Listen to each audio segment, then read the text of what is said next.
Bonjour à tous အားလုံးပဲမင်္ဂလာပါဒီနေ့မှာဆိုရင်တော့ပြင်သစ်မှာနောင်တွေကိုဘယ်လို gender ခွဲတယ်ဆိုတာလေးနဲ့ပတ်သက်ပြီးတော့ပြောပြပေးသွားမှာဖြစ်ပါတယ်ဒါဆိုရင်ဒီရှင်နဲ့တူတူလေးလာကြည့်လိုက်ရအောင်အဲ့တော့ပြင်သစ်ရဲ့နောင်တွေအကြောင်းကိုပြောရမယ်ဆိုရင်ကျတို့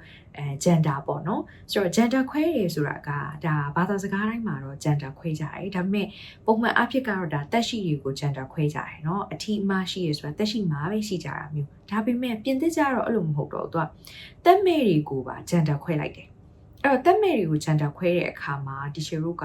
ပြင်သစ်ကကြတော့သူကစကားလုံးတွေကိုကြည့်ပြီးတော့ခွဲခိုင်းတာပေါ့ကျတို့တက်ရှိဆိုရင်တော့ဒါ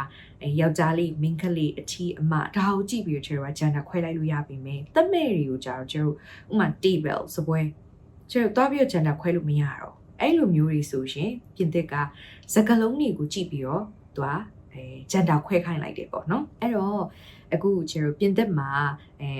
တက်ရှိတွေကတော့သူ့ gender နဲ့သူရှိပြီးသားဖြစ်တဲ့အတွက်ကျတို့ကခွဲပေးစရာမလိုဘူးဒါပေမဲ့တက်မဲ့တွေကိုတော့ gender ခွဲပေးရတယ်အဲ့ဒါကစကားလုံးကိုကြည့်ပြီးတော့ကျတို့က gender ခွဲမှာအဲ့တော့ဘယ်လိုမှတ်ထားရမလဲဆိုတော့ generally ဆိုရင်တော့ပုံမှန်အဖြစ်ကတော့ကျတို့ noun တွေက e နဲ့ဆုံးတယ်เนาะ ut နဲ့ဆုံးတယ်ဆိုရင် feminine အမလို့သတ်မှတ်လိုက်တယ်အဲ့တော့ e နဲ့မဆုံးတာတွေကြတော့ masculine အထီးလို့သတ်မှတ်လိုက်တယ်ဒါပေမဲ့တခုတတိထားမှာကအဲ့ဒါကလုံးဝ 100% လားမှန်လား 100% ဒီတိုင်းပဲတွေးရမှာလားဆိုမဟုတ်ပြန်ဆိုတော့ဒီလိုခွဲမယ်ဆိုရင် 80% လောက်ပဲမှန်တယ်နောက်ရဲ့ 80% လောက်ကတော့ဒီ rules အတိုင်းပဲခွဲလို့ရတယ် gender ဒါပေမဲ့ကျန်တဲ့ 20% ကကြတော့ ut နဲ့ဆုံးပြီးတော့ကျတို့ masculine ဖြစ်နေရတယ် ut နဲ့မဆုံးမနဲ့ feminine ဖြစ်နေရတယ်ဒါတွေကရှိနေပြန်ရောအဲ့တော့ကျတို့အဲ့မှာဆိုရင်သတိထားပြရအောင်မယ်ဆိုတော့ဒါပေမဲ့ပုံမှန်အဖြစ်ကတော့ဒါ 80% လောက်မှန်နိုင်တဲ့ chance ရှိတာကြောင့်မလို့ကျတို့ပုံမှန် gender ခွဲမယ်ဆိုရင်တော့ ut နဲ့ဆုံးလားမဆုံးလားကိုပဲကြည့်လိုက်တာမျိုးပေါ့နော်အဲ့တော့အခု teacher ကဒါကတော့ general rules လေးတည်သွားပြီဆိုရင် teacher ကဆက်ပြီးတော့ဒါ20% နဲ့ကမှကိုခွဲလို့ရမယ့်ဥစ္စာလေးကိုသင်ပေးသွားမှာဖြစ်ပါတယ်ဒါဆိုရင် channel တူတူကြည့်ကြည့်အောင်အဲ့တော့ဒီမှာဆိုရင်20% နဲ့ကမှဒါ e နဲ့မဆုံးဘဲနဲ့ဒီ feminine ဖြစ်နေရတယ်ပေါ့နော်အဲ့ဒါလေးတွေချက်ကြည့်ကြည့်အောင်ဆိုတော့ဒီမှာတဲ့သူကTION SION နဲ့စုံတဲ့စကားလုံးတွေဆိုရင်တဲ့သူကလုံးဝအမစကားလုံးပေါ့ဒီမှာဆိုတာ ut နဲ့စုံတာမျိုးမဟုတ်ဘူးဒါပေမဲ့သူတို့ကိုတီချာတို့ကအမစကားလုံးလို့ပဲသတ်မှတ်ပါတယ်တဲ့အဲ့တော့ la condition la solution ဒါလေးတွေအကုန်လုံးကကျတော့အမစကားလုံးလေးလို့သတ်မှတ်လိုက်တယ် feminine ပေါ့เนาะဒီလိုမျိုးလေးသတ်မှတ်လိုက်ပါတယ်တဲ့နောက်တစ်ခုကကြတော့ TESONAQ ပေါ့เนาะအဲ့တော့ TESONAQ နဲ့ဆုံးခဲ့တယ်ဆိုရှင်လေ ut နဲ့မဆုံးဘဲနဲ့ TESONAQ နဲ့ဆုံးခဲ့တယ်ဆိုရှင်လေသူ့ကိုအမစကားလုံးလို့ပဲသတ်မှတ်ပါတယ်တဲ့အဲ့တော့ဒီနေရာမှာဆိုရှင်တချို့မေးခွန်းထုတ်နိုင်တယ်ချက် ut နဲ့ဆုံးနေရပဲဘာလို့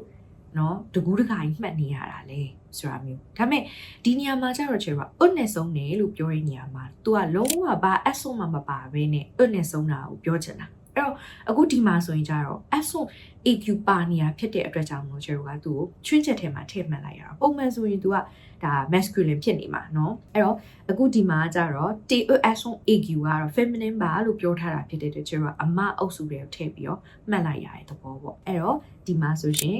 TION SION TESONAQ နဲ့ဆုံးခဲ့တယ်ဆိုရှင်တော့ e နဲ့မဆုံးပြီမဲ့အမစကားလုံးလို့ချေပါမှတ်ထားပြရပါမယ်အဲ့တော့ဒါ TESONAQ နဲ့ဆုံးတဲ့စကားလုံးလေးဆိုရင်ဒါ la société เนาะဒီလိုမျိုးလေးဒါဆိုရင်လည်းသူကအမစကားလုံးပါပဲအဲ့တော့ဒီလိုမျိုးလေးမှတ်လို့ရပါတယ်ဒါက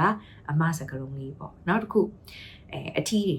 เนาะ masculine တွေဆိုတော့ ut နဲ့ဆုံးပြီးတော့ masculine ဖြစ်နေတဲ့စကားလုံးတွေဆိုတော့ဘာအဆုံးသက်လေးနဲ့ဆုံးရင်ကျတော့ masculine လို့သတ်မှတ်လေကြည့်ကြည့်အောင်အဲ့တော့ဒီမှာဆိုရင် AGE PHONE SCOPE ISME ဒါလေးနဲ့အဆုံးသက်ခဲ့ရင်နဲ့သူတို့ကို ut နဲ့ဆုံးပေးမယ် masculine လို့သတ်မှတ်ပါတယ်အဲ့တော့ဒါလေးကိုကျတော့မှတ်ထားပြရအောင်မယ်အဲ့တော့ AG နဲ့ဆုံးတာ fromage တို့เนาะဒီလိုမျိုးဟာလေးဆိုရင်ကျတော့ကဒါ masculine เนาะအထီးစကားလုံးလို့သတ်မှတ်ထားရပါမယ်နောက်တစ်ခုကတော့ PHONE မှာဆိုရှင်ချေရိုက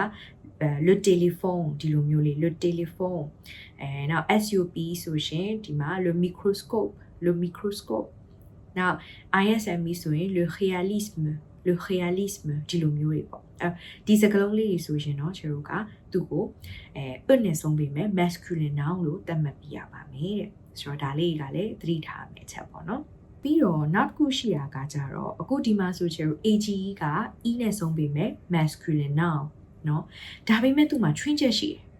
အဲ့ဒါကတော့ဒီစကားလုံးလေးတွေဆိုရင်တော့တဲ့ကျတို့က AGE နဲ့ဆုံးပြီးမယ်အမလို့သတ်မှတ်လို့ရပါတယ်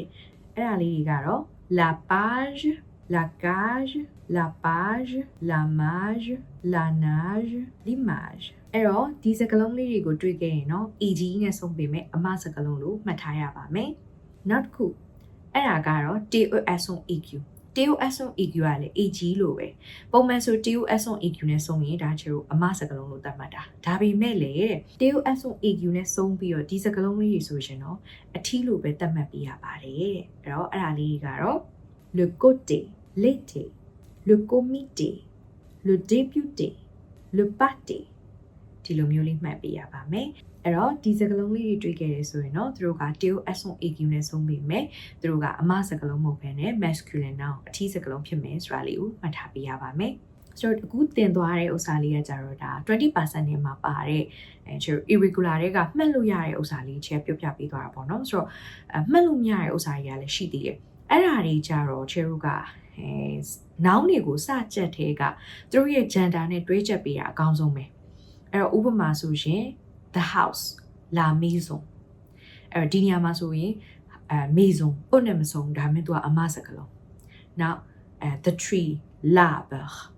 ဒါဆိုရင်ဥနဲ့ဆုံးတယ်ဒါပေမဲ့သူကအထီးစကားလုံးအဲ့လိုမျိုးပေါ့နော်အဲ့တော့ဒီလိုစကားလုံးလေးတွေဆိုရင်ကြတော့သူတို့ကိုကျတို့ကဘာမို့လို့ဒီလို gender ခွဲပါတယ်ဆိုပြီးသတ်မှတ်တာမျိုးသတ်မှတ်ချက်မျိုးမရှိတော့ဘူးပေါ့နော်ဆိုတော့သူတို့ကိုယ်တိုင်ကသူတို့ gender ကိုသူတို့ရွေးသွားတဲ့သဘောမျိုးဖြစ်နေတာအဲ့ဒီအတွက်ကြောင့်မို့လို့ဖြစ်နိုင်ရင်တော့ noun တွေကိုကြက်တဲ့အခါမှာကျတို့ gender နဲ့တခါတွဲပြီးတော့မှတ်တာအကောင်းဆုံးပါပဲဒါကတော့ခြေအကြံပေးရပေါ့နော်ဒါဆိုရင်တော့ noun တွေကို gender ဘယ်လိုလေးခွဲလဲဆိုတာကိုသိသွားပြီလို့ထင်ပါတယ်နောက်ဗီဒီယိုလေးမှာကျတို့ပြန်တွေ့ကြပါမယ်Au revoir